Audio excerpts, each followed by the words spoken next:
오늘은 두 번째, 지난주는 하나님과의 관계 회복, 오늘은 두 번째로 하나님과의 신뢰 회복입니다. 말씀 가운데 큰 은혜가 있기를 축복합니다. 사람은 누구나 무언가를 신뢰하면서 살아갑니다. 우리 신호등을 신뢰하죠. 그래서 초록불이 켜지면 건너고 빨간불이 켜지면 건너지 않습니다.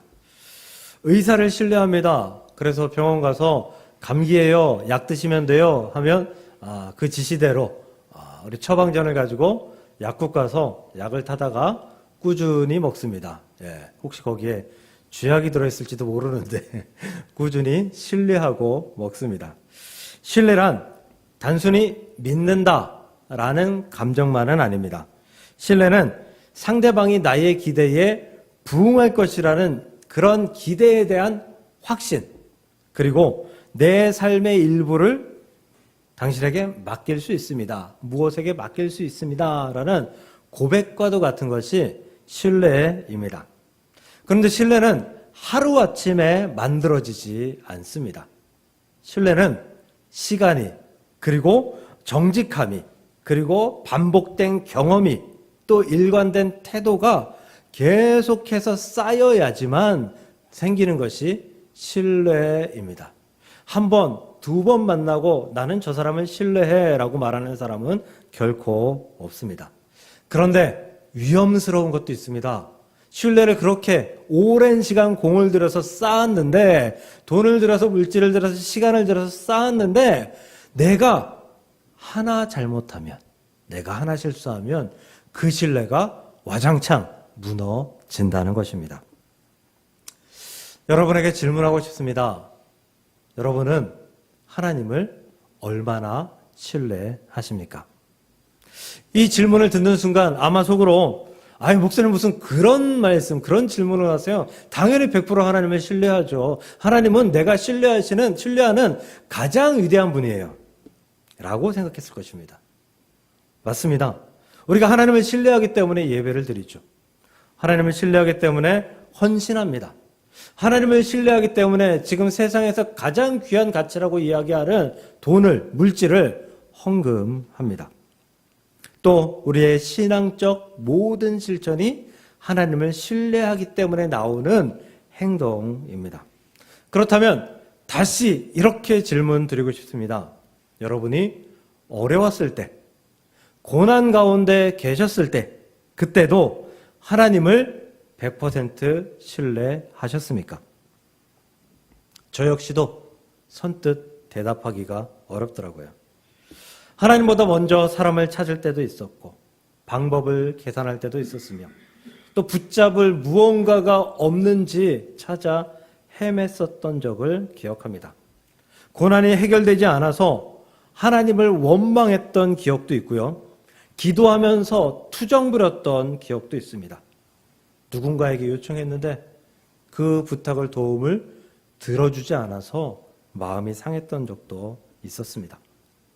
우리는 하나님을 얼마나 신뢰합니까? 고난 중에, 아픔 중에, 고통 중에, 내 마음이 상함 중에 하나님을 그렇게 신뢰할 수 있었습니까? 그럼에도 불구하고 우리는 하나님을 신뢰해야 합니다. 하나님을 신뢰하지 못하면 행복에 가까워질 수 없기 때문입니다. 하나님을 신뢰하지 못하는 상태가 불안입니다. 하나님을 신뢰하지 못하는 상태가 불평입니다. 불평과 불안, 그 상태에서 우리는 결코 행복에 가까워질 수 없다는 것이죠.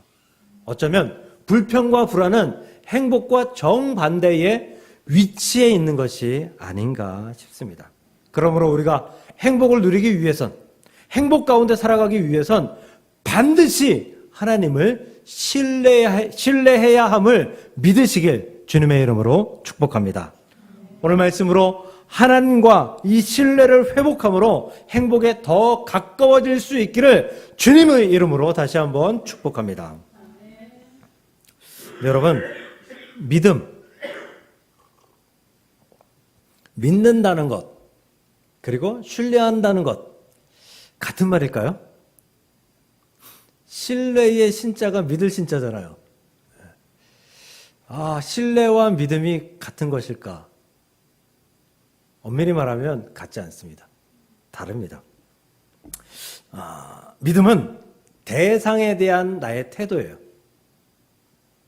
그러니까 내가 하나님을 알고 있는데, 하나님이 계시다, 하나님의 존재를 알고 있는데 그분을 믿는가 믿지 않는가, 이건 나의 삶의 자세, 태도예요. 태도. 그런데 신뢰는 그 대상에 대한 경험적 학습을 토대로 말미암아 내 삶에 쌓인 결과예요. 그러니까 하나님께서 내게 어떻게 역사하셨다, 하나님께서 나를 어떻게 인도하셨다, 이것들을 내가 하나님의 반응으로 이해하고 쌓아가다 보면 믿음이 성장하잖아요. 그 성장한 모습, 쌓인 모습이 바로 신뢰다라는 것이죠. 하나님을 믿는 것과 신뢰하는 것은 결코 같지 않습니다. 성경에서 이것을 알려줍니다. 야고보서 2장 19절 한번 볼까요? 내가 하나님은 한 분이신 줄 믿느냐? 예, 하나님이 한 분, 유일하신 하나님인 줄 믿느냐? 예, 잘하는도다. 칭찬받았습니다. 그런데 그 뒤에 말이 우리의 가슴을 찌릅니다. 귀신들도 그 하나님을 믿고 떤다. 귀신도 하나님을 믿는답니다. 그 믿는다 할 때 이 믿음은 우리가 흔히 생각하는 그 믿음이 아니에요. 네. 우리가 그 믿음은 그 대상을 향한 추앙, 그 대상을 향한 경외가 있는 거잖아요. 그런데 귀신들이 믿는 이 믿음은 하나님의 존재를 믿는 거예요. 존재. 그런데 이 귀신들이 하나님을 신뢰할까요? 우리가 신뢰한다라고 이야기하는 것은 그 상대가 나에게 선하게 의롭게 대하는 줄을 안다라는 그런 배경이, 바탕이 포함되어 있는 것이 신뢰예요. 저 사람이 나만 보면 해코지한다 그러면 나는 저 사람은 신뢰할 수 없는 거죠. 귀신들에게 하나님은 신뢰할 수 있는 대상이 아니에요. 귀신들의 입장에서 하나님은 자신들에게 악행을 행하시는 분이라고 생각될 거예요. 귀신들은 하나님을 믿어요. 그런데 신뢰하지는 않습니다. 그러므로 우리가 하나님을 믿되 하나님을 신뢰할 수 있기를 주의 이름으로 축복합니다. 믿음의 신뢰, 믿음과 신뢰의 차이, 출애굽 이후에 이스라엘 백성들에게도 나타나요. 출애굽기 14장에서 그들은 홍해를 건너갑니다. 그리고 15장에서는 막 그 사람들이 나와서 하나님을 뜨겁게 찬양하고 춤추며 막 예배하고 막 정말 기쁜 모습이 등장합니다. 저들의 믿음이죠. 그런데 불과 며칠 뒤, 바로 뒷장인 16장 3절을 보면 이렇게 등장합니다. 우리가 애굽 땅에서 고기 가마 곁에 있던 때와 떡을 배불리 먹던 때에 여호와의 손에 죽었더라면 좋았을 것을 이라고 불평합니다. 그 전에 죽었으면 좋았을 것을 이라고 불평한다고요. 불평은 신뢰에서 나오지 않습니다. 불평은 절대 신뢰에서 나오지 않아요. 그렇다면 이들은 하나님을 믿기는 하지만 지금 하나님을 전적으로 신뢰하지는 못하는 상태다라고 볼 수 있는 거죠. 그러니까 믿는 자들에게도, 성도들에게도 믿음은 있는데 하나님을 향한 신뢰가 없는 사람들이 있을 수 있다는 거예요. 그러한 경고를 우리가 받아들여야 합니다. 우리는 하나님을 믿습니다. 그렇기 때문에 예배를 드립니다. 말씀도 봅니다. 기도도 합니다. 그러나 만약 지금 우리가 광야를 살고 있다면, 이스라엘 백성처럼 광야를 걷고 있다면 우리도 하나님을 신뢰하지 못하지 않을까요? 계속된 고난 속에서 하나님을 과연 신뢰할 수 있을까요? 오늘 본문 5절을 다시 보겠습니다. 너는 마음을 다하여 여호와를 신뢰하고 내 명철을 의지하지 말라. 여호와를 신뢰하라고 했습니다. 신뢰, 히브리어로 바타흐라고 합니다. 이 바타흐라는 것은요, 몸을 맡긴다. 내 몸을 맡긴다. 삶을 맡긴다. 또 기대어서 편안히 눕다라는 표현이에요.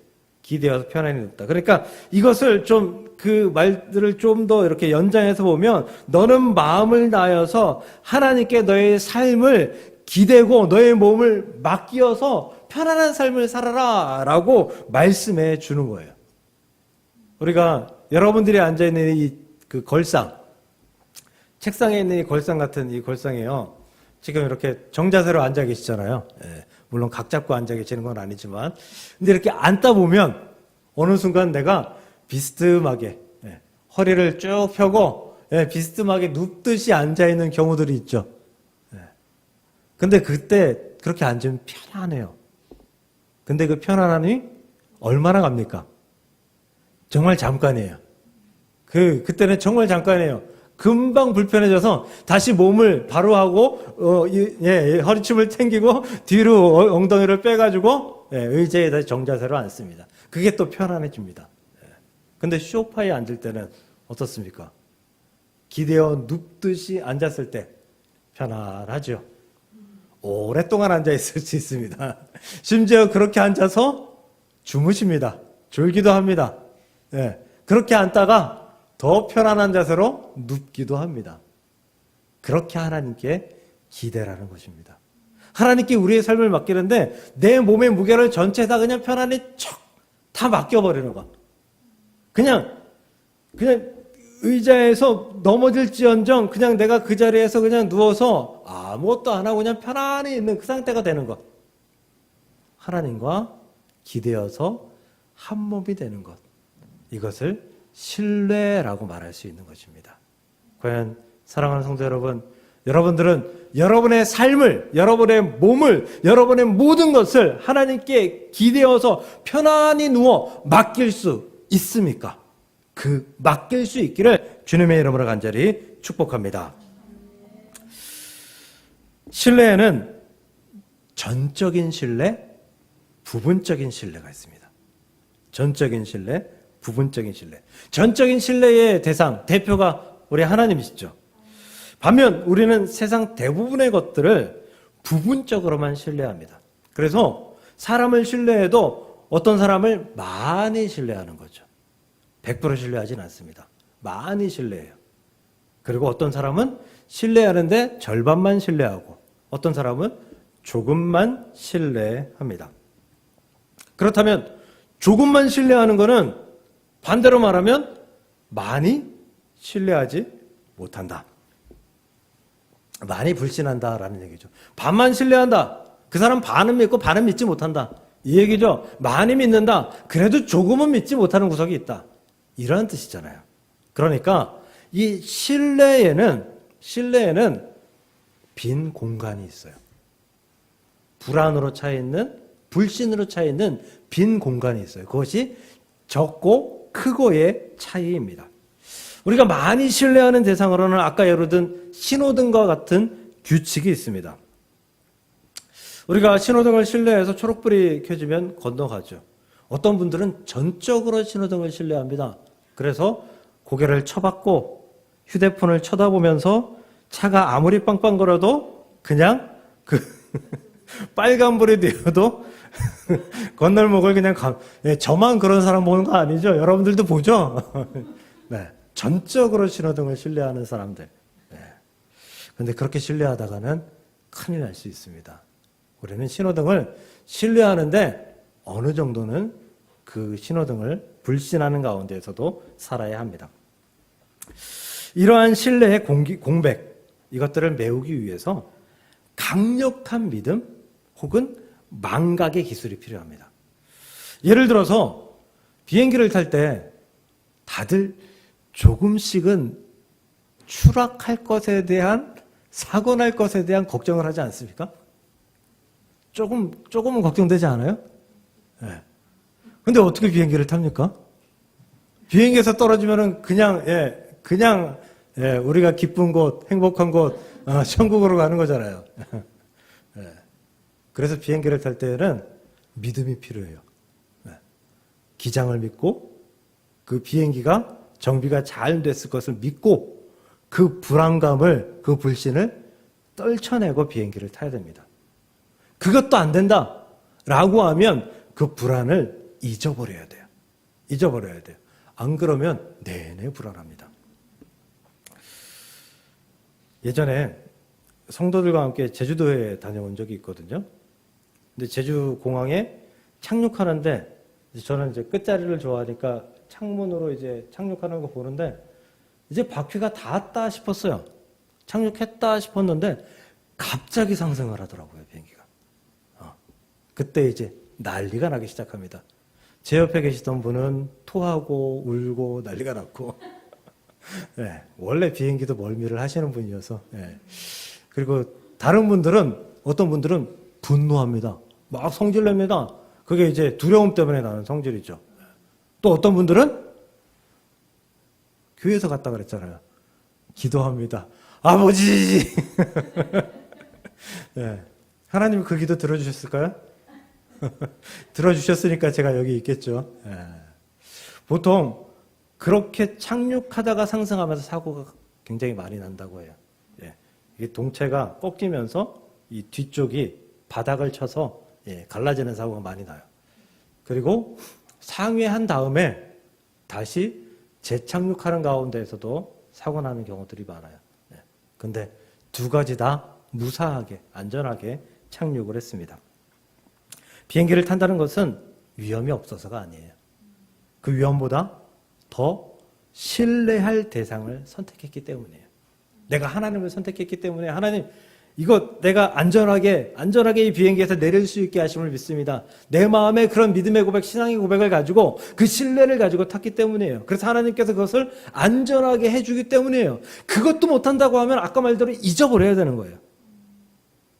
그런데 수술대에 오를 때는 좀 다릅니다. 수술대. 의사를 믿지 못하는데 수술대에 오를 수 있겠습니까? 의사를 믿지 못하면 의사를 바꿔야 돼요.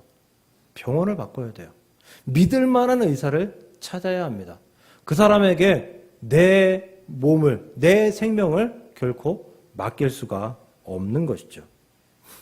우리는 하나님을 전적으로 신뢰해야 합니다. 마치 전적으로 의사를 신뢰해야 내 몸을 맡길 수 있는 것처럼 전적으로 신뢰해야 합니다. 이것은 우리가 고난받을 때도 신뢰해야 된다라는 거죠. 고난받을 때도 전적인 신뢰를 보여드려야 된다라는 거예요. 출애굽기 13장 21절 보겠습니다. 여호와께서 그들 앞에서 가시며 낮에는 구름기둥으로 밤에는 불기둥을. 너무 잘 아는 말씀이죠. 구름기둥과 불기둥으로 인도하시는 거예요. 그런데 어떻게 인도하신다고요? 앞에서 가시면 인도하신다는 거예요. 앞서 가시면서 우리를 인도해 주신다. 앞서 가시니까 우리는 그분을 신뢰하며 뒤따라 가야 된다라는 말씀이에요. 그런데 이 히브리어 언어, 할라크라는 언어에 더 아주 은혜로운 그 의미가 숨어 있습니다. 무엇이냐면 앞장서서 가는데 어떻게 가느냐? 먼저 그 험한 길을 헤쳐 놓으면서 길을 뚫어 놓으면서 앞장서 가신다라는 거예요. 하나님께서 우리가 갈 수 있는 그 길을 뚫어 놓으면서 우리가 그나마 좀 더 편안하게 갈 수 있게끔 좀 더 믿음과 신뢰를 가지면 따라올 수 있게끔 하나님께서 그 길을 열어 놓으시면서 가신다는 거예요. 그러니까 우리는 그 길을 그저 따라가기만 하면 된다라는 거죠. 혹시 안개가 자욱한 그런 날에 운전해 보셨습니까? 앞이 정말 잘 안 보여요. 한 10m 앞 보일까요? 안 보여요. 그래서 우리가 운전할 때 앞에 차의 등불을 보면서 운전을 하죠. 저 차의 등불을 보면서 어느 정도 거리가 있을 것이다. 좌회전하네, 우회전하네 하면서 길이 꺾였을 것이다. 이것들을 판단하면서 가게 되는 거죠. 그런데 그 어떤 사람도 이렇게 하진 않습니다. 운전하다가 안개 꼈다고 나는 이 자리에서 안개가 거칠 때까지 움직이지 않을 거야. 그런 사람은 없어요. 그거 오히려 더 위험한 일이죠. 뒤에 차가 오다가 받기 십상이에요.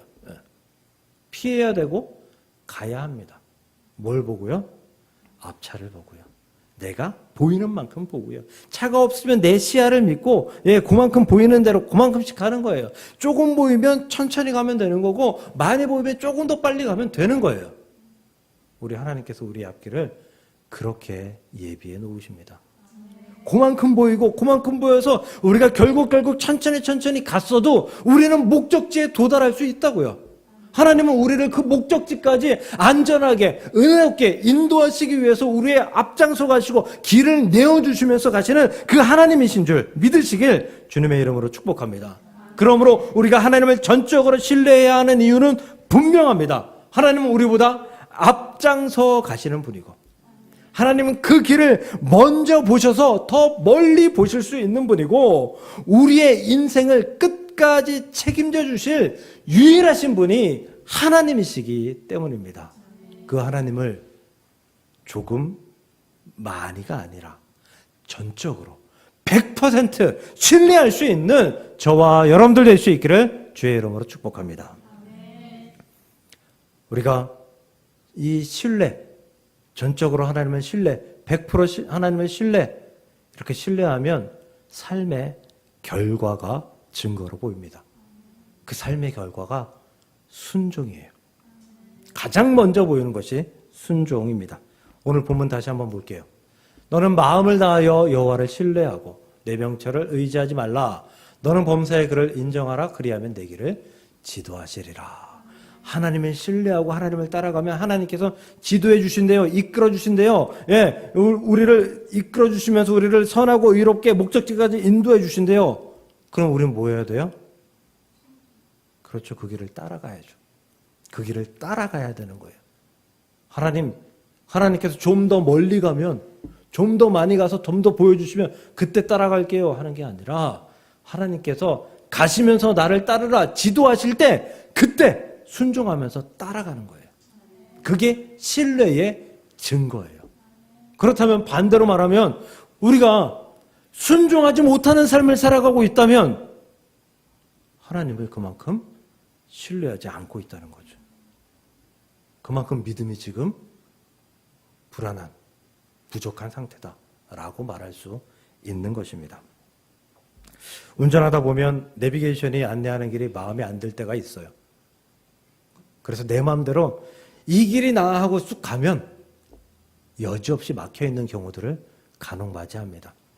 그때마다 후회하죠. 내비 말을 들을 걸. 가라고 하는데 그때로 갈 걸. 아까 빠질 걸. 신앙생활도 마찬가지예요. 하나님께서 인도하셔서 오라 하고 가라 하시는데, 하나님 그 길이 아닌 것 같아요. 하나님 이렇게 돌아가면 더 좋을 것 같아요. 하나님 잠시 쉬었다 가면 좋을 것 같아요. 하나님 잠시 저기만 들렸다 가면 괜찮을 것 같아요. 하나님 잠시만 눈 감아 주시면 내가 무언가를 하고 그 다음에 순종하겠습니다. 안 됩니다. 하나님께서 지도하실 때 그때 순종해야 합니다. 그때 따라야 합니다. 순종은 하나님을 신뢰할 때 나타나는 신앙 고백입니다. 우리의 그 신앙 고백의 순종이 하나님 신뢰에 대한 증거라는 거예요. 이스라엘 백성들이 하나님을 신뢰했을 때 보여주었던 그 순종의 모습이 아까 보여드렸던 구름기둥과 불기둥의 모습이에요.